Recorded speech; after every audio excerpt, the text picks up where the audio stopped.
예수님의 이름으로 사랑합니다. 인사하시기 바랍니다. 한 번 더 인사하겠습니다. 예수님의 이름으로 저를 사랑해 주세요. 인사하시기 바랍니다. 사도행전 9장 15절 말씀으로 이 사람을 택한 나의 그릇이라 라는 말씀으로 지난주에 이어서 오늘 말씀을 마무리하려고 합니다. 스데반 집사님이 지난주에 기독교 최초의 순교자임을 우리가 알 수가 있었습니다. 그리고 스데반 집사님이 기독교 최초의 순교자가 될 수 있도록 가장 1등 공신으로 노력을 했던 사람이 사도 바울, 사울이었음을 우리가 알 수가 있었습니다. 사울, 즉 바울은 집안이나 법적 신분이나 학문적인 지식이나 종교적 경건이나 열심히로 봤을 때 어느 것 하나 빠지지 아니하는, 어느 누구에게도 뒤치지 아니하는 그러한 엘리트 중에 신앙의 엘리트요, 학문적인 엘리트요, 지위의 엘리트인 것을 우리가 알 수가 있었습니다. 그 어느 누구보다도 하나님을 사랑하고 하나님의 뜻을 알고 하나님의 마음을 품고 하나님을 가까이 하고 있다고 생각했던 사람이 바로 이 바울이었습니다. 그런데 불구하고 바로 이 바울이 예수 그리스도를 만나는 순간 그가 생각했던 신앙관, 그의 가치관, 그의 믿음관, 그의 사명, 이 모든 것들이 다 휴지조각이 된 것을 우리가 알 수가 있었던 것이죠. 그리고 오직 예수님께 할 수 있었던 말은 하나밖에 없었습니다. 바로 주여 누구시니까 라는 말씀밖에는 할 수밖에 없었던 것이죠. 바울이 예수님을 만난 장소는 다메섹으로 향하는 길이었습니다. 이는 눈에 보이는 장소였습니다. 실제적으로 사도 바울이 예수님을 만났던 장소는 눈에 보이는 길거리가 아니라 그의 마음 깊은 곳의 영적 흑암 가운데 예수님께서 그를 만나주셨고, 흑암이 있을 때, 두 손 들었을 때 아무것도 의지할 수 없고 주님만 바라볼 수밖에 없었을 때, 다른 것을 보이지 아니하고 십자가만 바라볼 수 있었을 때 진정한 예수를 만나게 되고 예수를 의지하게 되고 예수를 영접하게 된다는 것을 우리가 지난 시간에 말씀을 통하여 나눌 수가 있었습니다. 자, 그러면 오늘은 본문 말씀을 통하여 지난주에 이어서 이 바울이 예수를 만난 이후에 어떻게 됐는지를 결론을 우리가 한번 살펴봐야 될 것 같습니다. 예수님은 다메섹 도상에서 이 바울을 눈을 못 보게 한 후에 오늘 본문에 보면 아나니아라는 사람을 환상 중에, 계시 중에 그를 부르셔서 바울에게 보냄으로 말미암아 안수케 함으로 그의 눈을 다시 뜨게 하신 것을 보게 됩니다. 가만히 오늘 본문을 살펴보고 그 여정을 살펴보게 되면 하나님께서 결국 모든 인생을 주관하신다는 것을 알 수가 있었습니다. 아무리 내가 계획을 하고 내가 아무리 준비를 하더라도 하나님께서 안 돼 하면 안 되는 것이고, 하나님께서 아무리 준비가 안 돼도 열어주시면 그 길이 열리는 것을 우리가 확인할 수가 있는 것이죠. 즉 우리의 모든 인생을 우리가 계획하는 것은 내가 계획하는 것이 아니라 하나님이 계획하시고 하나님이 각본을 짜시고 하나님께서 연출하시고 하나님께서 다 큐사인을 주셨을 때 비로소 우리가 움직일 수 있음을 우리가 알 수가 있게 되는 것입니다. 3일 동안 죽임을 체험했던 이 바울은 당연히 나음과 동시에 예수님을 구주로 영접하게 됩니다. 그리고 예수를 구주로 영접한 후에 그 다음에 한 것이 무엇이냐? 침례를 받게 된 것이죠. 또한 20절에 보면 침례를 받는 후에 즉시로 각 회당에서 예수가 하나님의 아들이심을 전파한다라고 말씀하게 됩니다. 눈이 다 났고 또한 예수 그리스도를 영접한 후에 침례를 받고 나자 이제는 복음을 들고 예수는 하나님의 아들이라 메시아라는 것을 선포하러 다니게 된 것이죠. 그것도 즉시로 바로 나가게 된 것입니다. 바로 위대한 사도 바울이 탄생하는 그런 순간이 바로 20절의 말씀이었던 것이죠. 자, 그런데 우리가 오늘 본문을 통하여 우리가 놓치지 말고 살펴봐야 될 한 인물이 있습니다. 그 인물은 사도 바울이 아니라 여기 나와 있는 아나니아라는 그런 사람을 우리가 한번 주목해 봐야 되는 것입니다. 내가 아나니아였으면 어떻게 했을까? 만약 여러분들이 아나니아였으면 어떻게 했을까? 아마 굉장히 두려웠을 것입니다. 가장 크게 두려웠던 첫 번째가 무엇이냐면 하나님의 음성을 들었기 때문에 그렇죠. 하나님의 계시를 받고 하나님의 음성을 듣고 환상을 받는다는 것은 이 유대의 사상에서는 무시무시한 그러한 일이었습니다. 왜냐하면 하나님을 만난다는 그 자체는 죽음을 의미하기 때문에 그렇습니다. 하나님은 거룩하신 분이기 때문에 죄와 함께 할 수 없어서 하나님을 만나면 죽음을 의미하게 됐죠. 그래서 우리가 예수를 만났을 때, 예수를 만나게 되면 바로 우리의 영적인 죽음을 의미하게 됩니다. 예수를 만남으로 말미암아 내 죄를 깨닫게 되고 예수님과 함께 같이 십자가에 못 박히게 되고 그로 말미암아 내가 산 것이 아니요 그리스도가 사시는 은혜를 체험하게 되며 그 은혜로 말미암아 우리는 다른 말로 거듭났다라고 말하게 되는 것이죠. 하나님을 만나는 그 자체에 대해서 아나니아는 굉장히 놀랐을 것입니다. 무서웠을 것입니다. 그런데 더 무서운 것이 있었습니다. 그래서 영적인 무서움보다 이 삶 가운데 실질적으로 피부에 와닿는 무서움과 두려움을 아나니아는 겪게 되는 것이죠. 그것이 바로 뭡니까? 바울에게 가서 안수해 주라는 것입니다. 여러분, 이 말씀이 그냥 쉬운 말씀이 아닙니다. 정말 무시무시한 말씀이고 쉽게 순종할 수 없는 말씀입니다. 왜입니까? 바울이 누굽니까? 사울이 누굽니까? 예수님을 믿는 사람들을 잡아다가 죽이는 사람이었습니다. 잡아다가 고문해서 지도자를 찾아서 잡아다 죽이는데 그냥 죽이는 것이 아니라 돌로 쳐서 죽이는 사람이었습니다. 얼마나 고통스럽고 얼마나 비참하고 얼마나 신음 가운데 저주 가운데 있는 걸 우리가 알게 되는 것이죠. 오죽했으면 성령 본문에 살기가 등등하여 대제사장의 체포영장을 받고 예수 믿는 사람들을 잡기에 힘썼던 사람이 바로 이 사도 바울이었습니다. 즉 지금 자기 아나니아와 같은 사람을 예수 믿는 사람들 잡으러 오고 있는 그 사람을 향하여 제발로 지금 걸어가서 안수하라는 것이죠. 사도 바울은 예루살렘 성만뿐만 아니라 더 나아가 유대 전 지역, 더 나아가 이방의 나라까지 예수 믿는 사람들을 잡아다가 죽이는데 앞장섰던 그런 사람이 바로 이 사도 바울이었습니다. 근데 그 사람을 제발로 찾아가라고 하나님께서, 예수님께서 말씀하고 있으니 당연히 두려울 수밖에 없는 것입니다. 그런데 바울 혼자만 있으면 되겠는데 바울 혼자만 있을 수 없었죠. 담에색 도사울을 하고 있는 도중에 그런 수많은 사람들이 이끌고 예수 믿는 사람들을 잡으러 간 것이었습니다. 그러니 또한 예수 믿는 사람들을 잡으러 간 그 사람들과 함께 또한 눈이 멀었기 때문에 그들의 도움으로 지금 담에색에 있게 되는 것을 보게 되는 것이죠. 즉 혼자만 있는 것이 아니라 수많은 예수 믿는 사람들을 저주하고 예수 믿는 사람들을 증오하고 예수 믿는 사람 핍박하는 그 강도의 소로 같은 그곳으로 걸어 들어가라고 지금 말하게 되는 것입니다. 당연히 두려울 수밖에 없는 것이죠. 바로 이 아나니아 같은 사람들을 핍박하는 자에게 들어가라고 하니 놀랄 수밖에 없고 들어올 수밖에 없는 것입니다. 비유컨대 불을 들고 그냥 화약고에 들어가는 것과 마찬가지인 것이죠. 쉽게 순종할 수 있는 문제가 아니고 쉽게 성경 말씀 보면서 아 그래 아나니아가 그렇게 했구나라고 이해하고 넘어갈 상황이 아니라는 것입니다. 그래서였을까요? 사도행전 9장 11절에 보면 이런 말씀이 있습니다. 주께서 이르시되 일어나 집가라 하는 거리로 가서 유다의 집에서 다소 사람 사울이라는 사람을 찾으라. 그가 기도하는 중이니라. 하나님은 늘 우리의 외형을 보는 것이 아니라 중심을 보십니다. 아나니아의 중심을 하나님은 다 아셨다는 것이죠. 아나니아가 왜 두려워하고 있고 무엇을 염려하고 있고 무엇을 아파하고 있고 무엇 때문에 주저하고 있는지 주님은 다 알고 계신 것이죠. 그래서 주님은 세밀하게 지시하십니다. 한번 보십시오. 집가라는 거리 이름과 유다 집으로 찾아가라 할 직도 정확하게 가르쳐 주신 것을 보게 됩니다. 오늘날로 말씀드리면 찾아갈 장소의 번지수와 길거리에 대해서 상세하게 내비게이션처럼 설명해 주고 있는 것이 예수님의 모습이었다는 것이죠. 또한 다소 사람 사울이라고 이름까지 말씀하고 그 집에서 만날 사람의 이름과 그가 지금 무엇을 하고 있는지 기도하고 있다는 그 상황까지도 정확하게 알려주면서 행여나 사울이라는 사람이 아닌 다른 사람에게 안수할까 봐 정확하게 기도하고 있는 사람을 찾으면 된다는 것을 기억해 주시고 말씀하신 것을 보게 되는 것입니다. 더욱더 놀라운 사실은 본문 12절 말씀인데 이런 말씀이죠. 그가 아나니아라 하는 사람이 들어와서 자기에게 안수하여 다시 보게 하는 것을 보았느니라 하시거늘. 무슨 뜻이겠습니까? 바울이 눈이 멀어 기도하고 있을 때 하나님께서 예수님께서 아나니아에게 계시를 주신 것처럼 이 바울에게도 계시를 주셔서 아나니아라는 사람이 너에게 와서 안수해 줌으로 말미암아 눈이 나아질 것이라는 것을 바로 이 바울에게도 똑같이 아나니아와 마찬가지로 계시와 환상과 말씀을 주셨다는 것입니다. 자, 그렇다면 무슨 뜻입니까? 아나니아에게 아무것도 염려하지 말고 바울을 만나 기도만 해주면 예수님께서 다 잘되게 해주신다고 말씀하고 있게 되는 것입니다.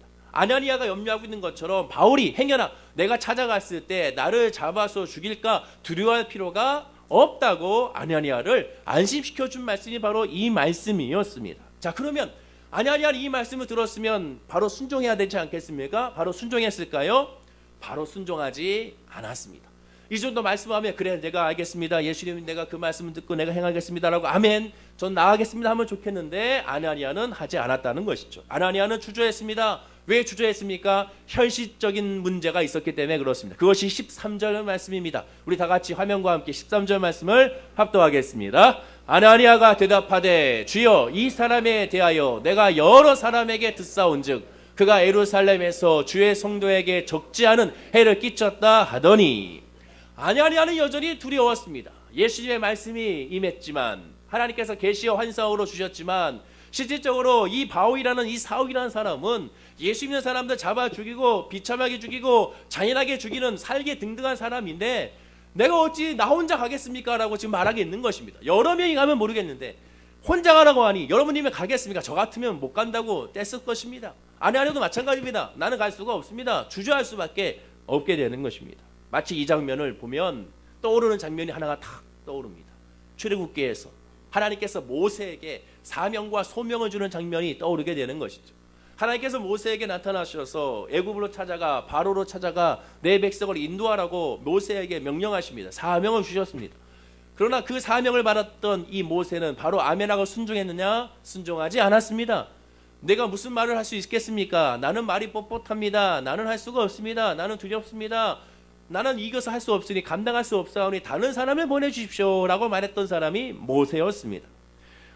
모세와 아나니아는 똑같이 하나님의 사명을 받았지만 둘 다 거절했습니다. 그런데 모세와 아나니아의 거절은 조금 다릅니다. 모세는 하나님더러 내가 그런 그릇이 안 되니 다른 사람을 보내달라고 거절했다면 아나니아는 반대로 나는 그런 그릇이 안 되니 거절하겠습니다가 아니라 바울이라는 사람이 너무 무서우니 주님도 아시지 않습니까? 그 사람이 사람을 죽이는 사람이 나는 주저합니다. 나는 두렵습니다라고 지금 말하고 있게 되는 것입니다. 하나님은 모세에게 하나님께서 너와 함께 하실 것이다. 너를 지켜줄 것이다. 너의 입에 할 말을 가르쳐 주실 것이다. 너에게 사람을 붙여서 아론을 붙여줄 것이다. 기적의 지팡이와 내가 너와 함께 한다는 것을 보여줄 것이다 라고 말씀해 주셨습니다. 여러분, 모세는 바로를 두려워하지 않았습니다. 모세는 애굽의 군사를 두려워하지 않았습니다. 모세에게 있어서의 주제했던 것은 하나님이 나와 함께 하시냐 함께 하지 않느냐가 두려워했던 사람이 바로 모세였습니다. 그래서 하나님은 모세에게 내가 너와 함께 하실 것이라고 말씀해주고 두려워하지 말라고 말씀하시게 된 것이죠. 그런데 아나니아는 전혀 달랐습니다. 예수님이 아나니아에게 말씀하신 것이 무엇인지 오늘 본문 15절입니다. 다 같이 한번 화면과 함께 15절 말씀을 합독합니다. 주께서 이르시되 가라, 이 사람은 내 이름을 이방인과 임금들과 이스라엘 자손들에게 전하기 위하여 택한 나의 그릇이라. 여러분, 일반적으로 생각할 때 상식적으로 생각해 봅시다. 나는 갈 수가 없습니다. 저 바울이 나를 죽일 것 같습니다. 저가 두렵습니다. 저는 가기가 너무 힘듭니다. 그 사람이 얼마나 많은 사람들 죽였습니까? 스데반 집사도 그 사람이 돌로 쳐 죽이지 않았습니까? 나는 두렵습니다라고 말하게 되면 모세와 같이 내가 너와 함께 할 것이다. 너를 전혀 해치지 못하게 할 것이다. 너는 내 사람이기 때문에 그럴 것이다 라고 말할 것입니다. 바울에 대해 또 말씀하기를 이 사람은 이제 죽이지 않아. 이 사람은 살기가 사라졌어. 이 사람은 이제 달라졌어. 이 사람은 눈이 멀었어. 이제는 이 사람 힘이 없어. 이렇게 권면하고 이렇게 위로를 줄 것입니다. 그러나 예수님은 그렇게 말씀하지 않았습니다. 예수님이 뭐라고 말씀하십니까? 내 이름을 이방인과 임금들과 이스라엘 자손들에게 전하기 위하여 택한 나의 그릇이라. 하나님께서 이 아나니아에게 안심시키는 데 핵심이 무엇이냐? 아나니아의 믿음을 굳건하게 세워주겠다는 것이 아니라 그 상대방으로 하여금 그 사람은 나의 택한 백성이니 아무 소리 말라라는 것입니다. 그 사람은 내 사람이라는 것이죠. 하나님의 사람, 하나님의 그릇, 하나님의 것이라는 것입니다. 그러니 가라라는 것입니다. 전혀 모세와는 다른 권면의 말씀을 주시게 된 것이죠. 이제 바울은 성도를 핍박하는 사람이 된 것이 아니라 오히려 복음을 전하는 사람, 하나님의 사람이 있다는 것입니다. 아나니아는 이 말씀을 듣고 순종하고 바울을 만나기 위하여 떠나게 됩니다. 자, 그러면 이 말씀을 통하여 우리가 마음 가운데 하나님께 구하고 간구한 핵심이 무엇일까? 먼저 느끼게 되는 것은 나도 아나니아처럼 예수님께 그런 음성을 듣고 싶다는 사람들이 있는 것을 보게 됩니다. 저도 마찬가지죠. 아나니아에게 예수님께서 지시하신 것처럼 세상에게 지시하시면 얼마나 좋을까라는 생각을 들게 됩니다. 하나님, 나에게도 아나니아에게 지시한 것처럼 예배 시간에 오늘 이 시간에 기도할 때 나에게도 알려주십시오.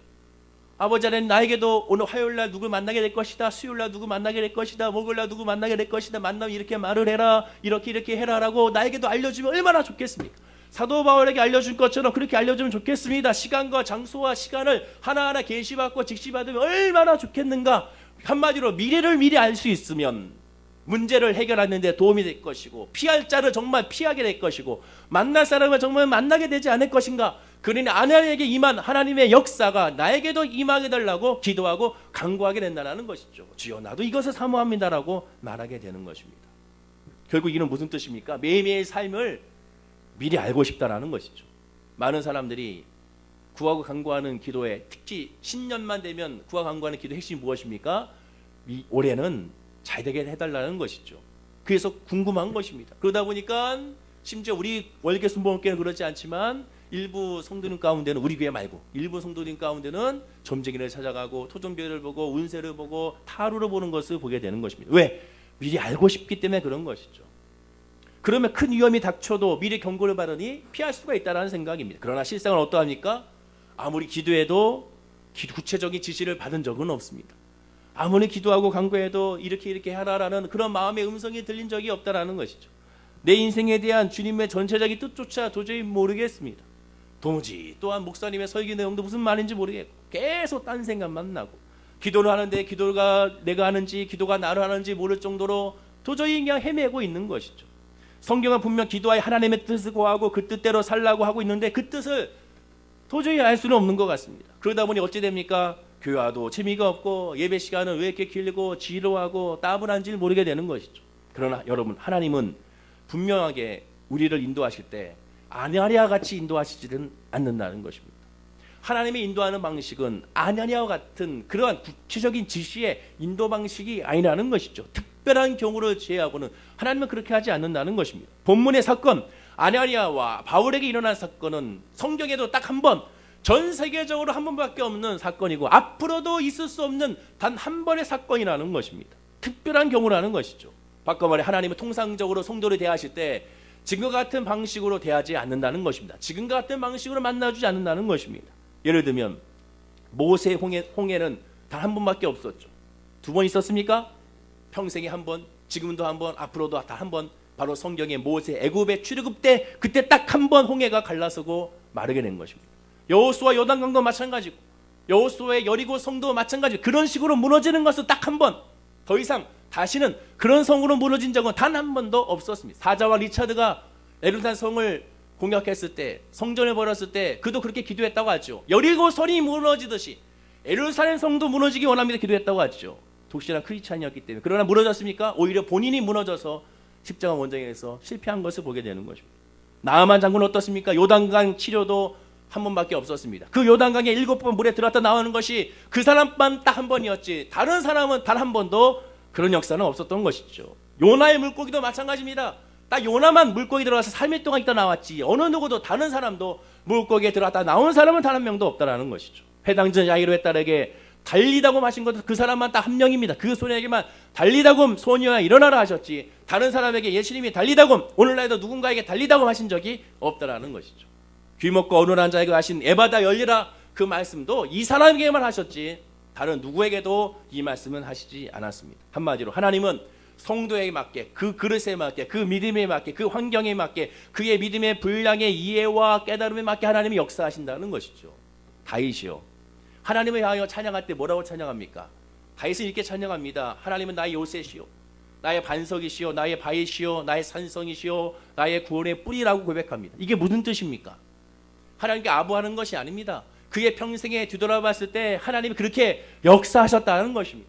때로는 나에게 산성으로 나를 역사하셨고 때로는 나에게 바위로 나를 역사하셨고 때로는 나에게 구원의 뿔로 역사하셨고 때로는 나에게 요새로 나에게 역사하셨고 때로는 나에게 하나님의 반석으로 나에게 역사하셨음을 다시 고백하게 되는 것입니다. 즉 하나님의 그때그때 다르게 그때그때 상황에 맞게 그때그때 믿음에 맞게 그때그때 역사로 나를 베푸신다는 것입니다. 그러니 그 믿음이 어떻습니까?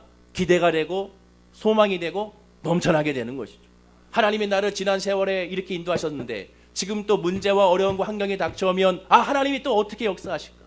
하나님이 또 나를 어떻게 여기서 끌어내어 주실까? 이 기쁨스러움과 웅덩이에서 어떤 방식으로 하나님은 나를 인도하실까? 그러니 나는 오직 주만 바라볼 수밖에 없다. 크고 은밀하고 역사하시고 하나님을 기대할 수밖에 없고 그리고 기도할 수밖에 없는 것이 그래서 하나님의 자녀의 믿음이고 저와 여러분이 된 줄로 믿습니다. 하나님은 성도의 삶을 바꾸는 것이 목적이 아닙니다. 우리의 삶을 바꾸는 것이 목적이 아니에요. 우리의 삶을 도덕적으로 잘 살고 하기는 그것이 목적이 아니라는 것입니다. 우리가 하나님을 예배하고 하나님의 기도 하나님을 찬양하는 1차적인 목적은 우리의 삶이 바꾸는 것이 아니라 우리의 영이 하나님을 발견하고 하나님을 의지하고 하나님을 고백하고 하나님께 드러내게 하는 것이 하나님의 1차적인 목적이라는 것입니다. 즉 성도는 하나님을 알고 믿는 자답게 성경의 진리대로 거룩하게 살며 이 땅을 추구하는 것이 아니라 다시 우리가 돌아갈 본향 저 하늘나라를 바라보면서 이 땅에서 모든 지체들이 하나가 되어 합력하여 선을 이루는 것이 하나님의 뜻이요 하나님의 은혜라는 것입니다. 그럼에도 우리는 혹시 하나님의 능력을 얻어서 단지 문제를 해결하려고 우리의 믿음과 신앙을 집중하는 것이 아닌지를 우리가 한번 뒤돌아 봐야 되는 것이죠. 오늘 본문의 이 기사의 기적은 평생에 딱 한 번 있는 다시는 없는 하나님의 역사라는 것입니다. 그렇다면 오늘 본문을 향한 우리에게 주시는 메시지가 무엇일까? 그럼 다른 관점이라는 것이죠. 왜 하나님께서 왜 이렇게 역사하셨을까? 그것을 우리가 궁금해야 됩니다. 예수님께서 전지전능하지 않습니까? 무소부지하지 않습니까? 어디든 계시지 않습니까? 어제나 오늘이라 영원토록 동일하시지 않습니까? 그런데 왜 하필이면 이 바울을 눈을 멀게 하셨고 그것도 3일 동안 멀게 하셨고 다른 사람도 아닌 아나니아를 부르셔서 안수함으로 치료하셨을까? 예수님이 그 자리에서 3일 후에 치료하셔도 되는데 다시 나타나셔서 말씀으로 말미암아 치유하셔도 되는데 굳이 왜 아나니아를 보내셨고 왜 굳이 그를 통하여 안수시켰을까? 우리 그것에 대해서 집중해 봐야 되는 것입니다. 왜 그랬을까? 성경의 말씀은 정밀한 기록이기 때문에 그냥 쓰여진 것이 아닙니다. 성령의 감동으로 적힌 것이기 때문에 그 안에 하나님의 뜻과 하나님의 계획과 하나님의 마음이 있기 때문에 그것을 우리가 감추인 보화를 캐내야 되는 것이죠. 그럼 왜 그럴까요?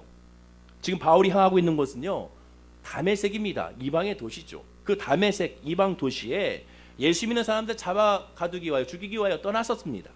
그런데 이곳에 아나니아라는 신실한 하나님의 자녀가 살고 있었습니다. 그 아나니아가 어떤 사람인지 성경은 이렇게 평가하는데 사도행전 22장 12절 말씀입니다. 다 같이 한번 이 12절 말씀을 한번 합독하겠습니다. 시작. 율법에 의하면 경건한 사람으로 거기 사는 모든 유대인들에게 칭찬을 듣는 아나니아라는 이가 아나니아가 어떤 사람입니까? 경건한 사람으로 사람들에게 칭찬받는 사람이었습니다. 자, 그러면 우리가 바울의 입장에서 한번 생각해 봅시다. 여러분들이 바울이라 생각해 보십시오. 예수 믿는 사람들을 잡기 위해서 살기 등등하여 말을 타고 수많은 사람들을 거느리고 다메섹으로 향하고 있던 도중에 예수를 만남으로 말미암아 눈이 멀어버리고야 말았습니다. 눈이 멀어서 겨우겨우 그 사람들의 도움으로 말미암아 다시 도시에 들어가서 한 집에 머물러서 거기에 있게 된 것이죠. 그리고 3일 동안이나 눈이 멀어 있었습니다. 그렇다면 무엇이 가장 큰 걱정거리가 될까요? 제일 먼저 떠오른 것이 무엇이겠습니까? 자기를 죽이려고 했던 그 예수 믿는 사람들이 이 소식을 알고 행여나 자기를 해코지 할까 봐 두려워할 수밖에 없게 되는 것입니다. 왜냐? 그 당시에는 오늘날 마찬가지로 좌와 우가 있듯이 극우와 극좌가 있듯이 예수 믿는 사람들에서도 그러한 모습이 있는 사람들이 있었습니다. 힘으로 대항하지 않겠느냐라고 하는 사람들이 있었기 때문에 그렇습니다. 얼마나 두렵고 그가 불안했겠습니까? 당연히 더 불안한 거고 두려운 것은 종교적인 그런 마음의 부딪힘입니다.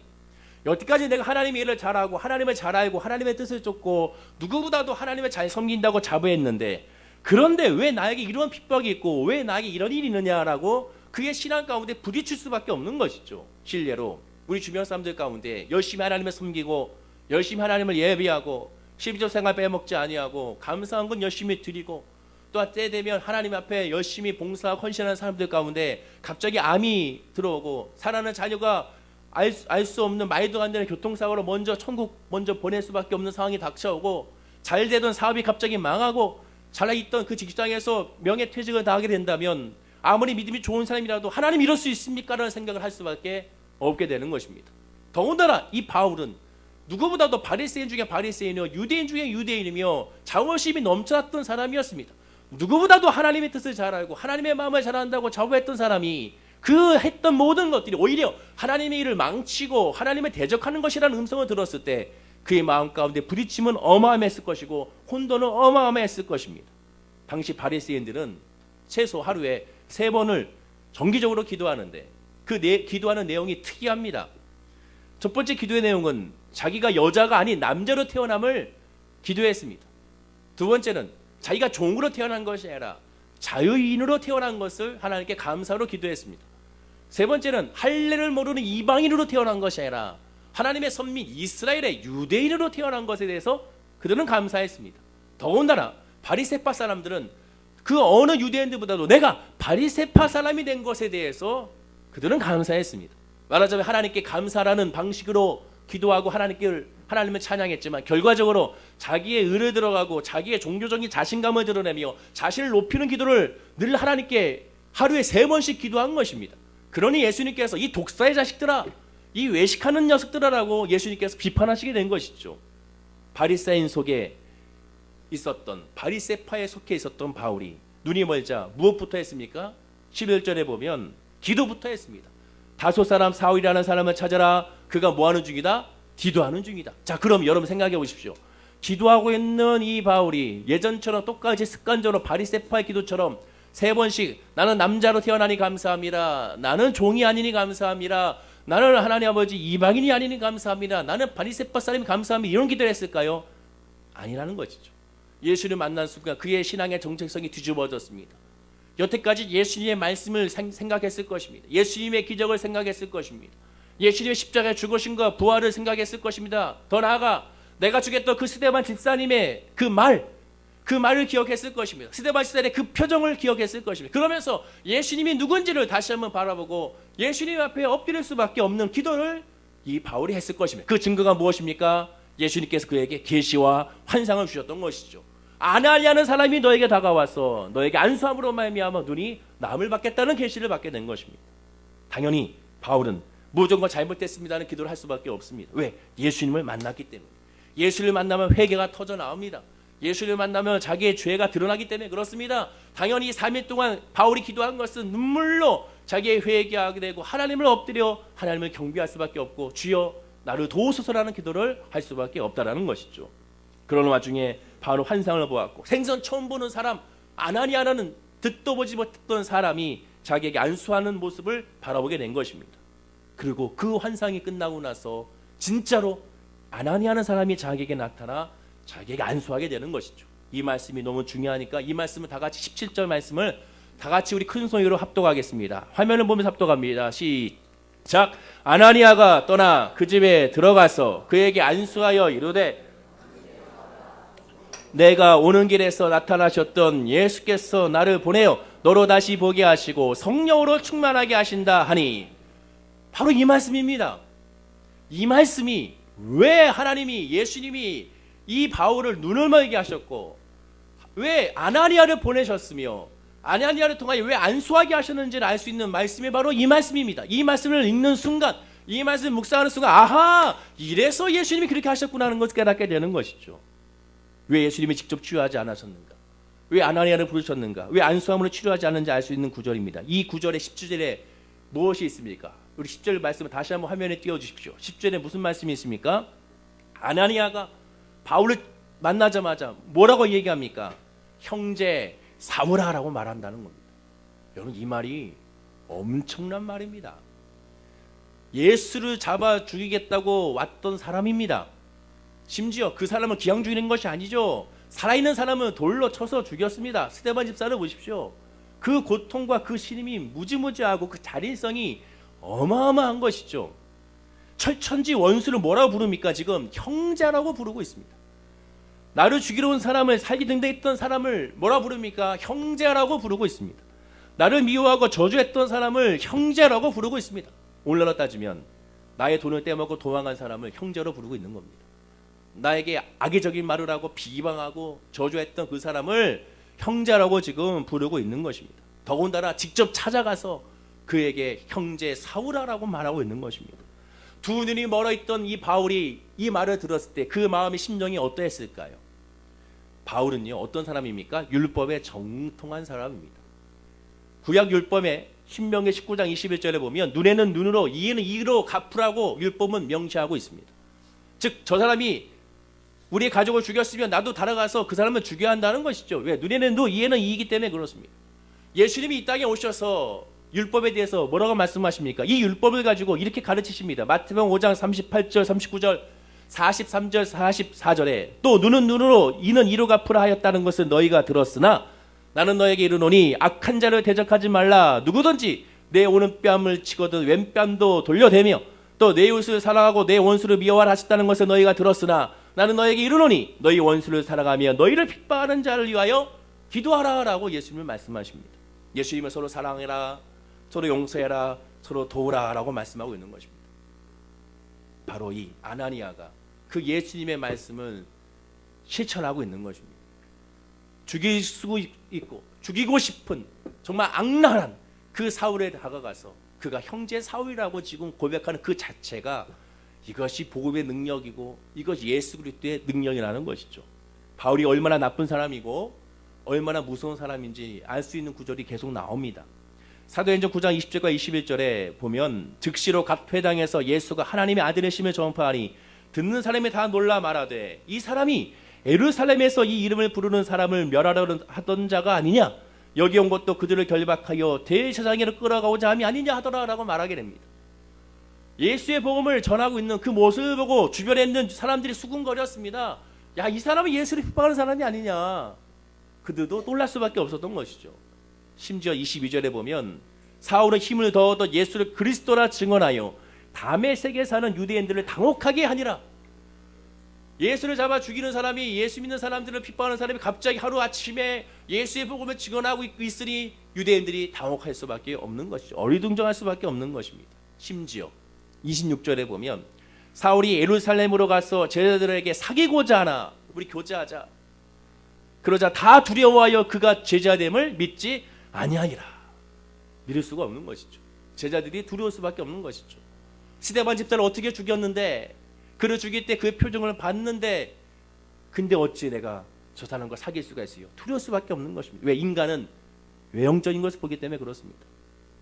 신천지에서 있다가 그 신천지에서 떠난 사람들이 갈 교회가 없다고 합니다.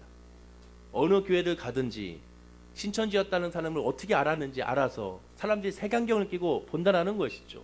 혹시 저 사람 신천지에서 가짜로 스파이로 첩자처럼 교회로 왔다가 시간이 흘러서 다시 성도들을 데리고 신천지로 데려가는 것이 아닌가, 이런 생각으로 늘 색안경을 끼고 본다라는 것입니다.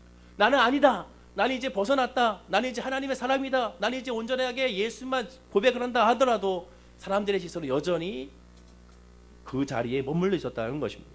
제자도 마찬가지입니다. 사도 바울이 예수를 믿고 하나님의 자녀가 됐음을 선포해도 다 두려워 떨 수밖에 없는 것이, 그만큼 사도 바울은 예수 믿는 사람들에게 두려운 존재였고 핍박의 대상이었던 것을 우리가 알게 되는 것입니다. 그러나 지금 아나니아의 순종이, 믿음이 얼마나 대단한 것입니까? 아나니아의 형제 사위라는 이 말 한마디가 바울에게 있어서 예수님의 참사랑을 실천했던, 체험했던 그런 모습이었습니다. 우리도 마찬가지입니다.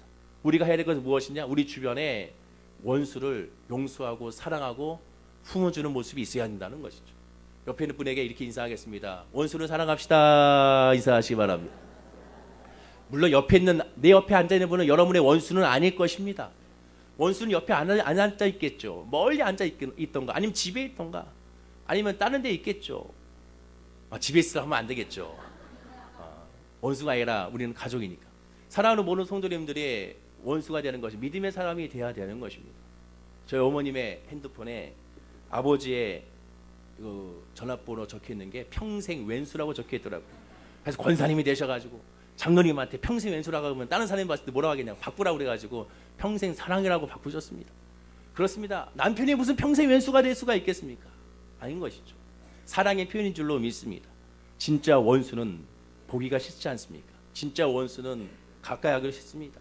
행여나 여러분들 직장이나 사업장이나 그렇지 않겠지만 교회에 난 저 사람과는 스치고 싶지 않아, 저 사람과는 내가 마주치고 싶지 않은 그런 분이 있습니까? 그렇다면 그 사람의 지금 이 순간 떠오른다면 아나니아와 같이 다가가서 우리가 해줄 건 무엇이냐? 형제요 하면서 기도해줘야 되는 것입니다. 그것이 예수님의 사랑을 실천하는, 예수님을 만나고 예수님의 복에 있는 하나님의 자녀임을 여러분들이 기억하고 깨달아 알아낼 줄로 믿습니다. 자, 그런데 이 아나니아가 순종하게 된 예수님의 말씀이 무엇이었습니까? 오늘 본문 제목입니다. 이 사람은 택한 나의 그릇이라. 무슨 뜻입니까? 하나님이 정한 사람을 네가 판단하지 말라라는 것이죠.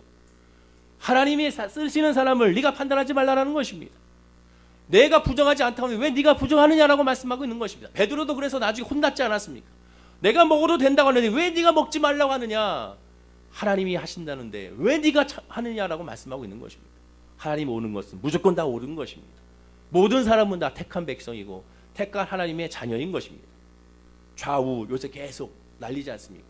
왜 서로 저주하고 멸시하는 것을 보게 됩니다. 안타깝습니다. 서로 궁일이 여기고 서로 불쌍히 여기고, 그럴 때일수록 더 서로 위해서 기도해 줘야 되는 것이죠.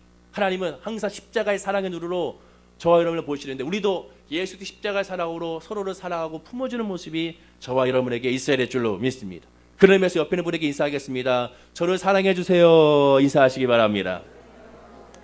결론을 맺겠습니다. 예수님은 아나니아를 통해서 당신의 극렬한 반대자요, 핍박자요, 사울을 완전히 뒤집히는 상태에서 예수님을 바꿔놓으셨습니다. 이것이 바로 복음의 능력입니다. 사람을 바꾸게 하는 것은 우리가 할 수 없습니다. 복음의 능력밖에 없습니다. 예수님밖에 사람을 바꾸게 할 수 없습니다. 예수님밖에 여러분의 남편과 아내와 자녀와 부모님을 바꾸게 할 수 없다라는 것입니다. 그러면 방법은 하나밖에 없습니다. 그분이 예수를 만나기 위하여 우리가 기도하고 권면하고 예수를 증거하는 것이 우리가 해야 될 가장 최고의 최선의 가장 좋은 방법임을 우리가 기억하고 깨달아 알아야 되는 것입니다. 이후 사도 바울의 고백을 보십시오. 갈라디아서 1장 13절 16절에 사도 바울이 이렇게 고백을 합니다. 내가 이전에 유대교에 있을 때 행한 일을 너희가 들었거니와 하나님의 교회를 심히 박해하여 멸하고 내가 내 동족 중 여러 영갑자보다 유대교를 지나치게 믿어 내 조상의 전통에 대하여 더욱 열심히 있었으나 그러나 내 어머니 때로부터 나를 택정하시고 그의 은혜로 나를 부르시니가 그의 아들을 이방에 전하기 위하여 그를 내 속에 나타내시를 기뻐하셨다라고 말씀하고 있습니다. 나는 비록 죄악 가운데 있었지만 그 죄악 가운데 있을 때도 하나님은 나를 택하셨고 하나님은 나를 기뻐하셨다고 사도 바울이 고백하고 있습니다. 우리도 마찬가지입니다. 우리가 비록 지금 예수를 잘 알지 못한다 하더라도 하나님의 은혜 안에 거하지 못한다 하더라도 성령의 충만함에 거하지 못한다 하더라도 그래도 하나님은 우리를 사랑하시고 그래도 하나님은 우리를 인도하시고 그래도 하나님은 우리를 늘 품으신다는 것을 기억하는 저와 여러분들이 되어야 될 줄로 믿습니다. 하나님은 나를 소중히 여기신 것처럼 내 옆에 있는 사람을 소중히 여기십니다. 내 주변 사람들 소중히 여기십니다. 왜? 예수의 십자가의 보혈로 다 하나님께서 품으셨기 때문에 그렇습니다. 그럼 우리가 해야 될 것은 주여 그 사랑을 나에게 달라고 기도해야 되는 것입니다. 나는 사랑할 수 없어요. 나는 용서할 수 없어요. 나는 그를 품을 수 없어요. 그러니 예수 그리스도의 십자가의 은혜로 아나니아에게 임했던 것처럼 나에게 세밀하게 하나님을 알려달라고 하는 것이 아니라 아나니아에게 임한 그 성령과 그 믿음과 그 용서와 사랑이 나에게 있게 달라고 기도했을 때 하나님은 그 믿음으로 말하며 풍성한 열매를 저와 여러분에게 부어주시게 될 줄로 믿습니다. 또한 우리가 하나님의 뜻 아래 있는 택한 그릇이라면 다 사명이 있는 것입니다. 어느 누구 하나도 다 사명이 없는 사람이 없습니다. 그 사명을 깨닫고 그 사명으로 말미암아 올 한 해도 이번 달에도 이번 주에도 승리하는 저와 여러분 되기를 간절히 축원하고 기도드립니다. 기도하겠습니다. 아버지 하나님, 우리 모두가 다 택한 그릇입니다. 하나님의 자녀입니다. 누구나 할 것 없이 소중한 하나님의 일꾼이고 하나님의 지체입니다. 형제, 자매요, 지체임을 깨달아 알아서 예수님의 십자가로 서로를 사랑하고 용서하고 품을 수 있는 형제요 자매요라고 서로를 이해하고 품을 수 있는 하나님의 은혜와 성령이 우리 모든 성도님들 가운데 있게 하여 주시옵소서.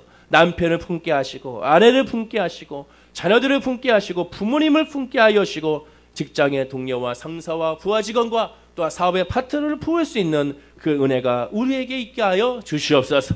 감사드리며 예수님의 이름으로 기도드립니다. 아멘. 우리 말씀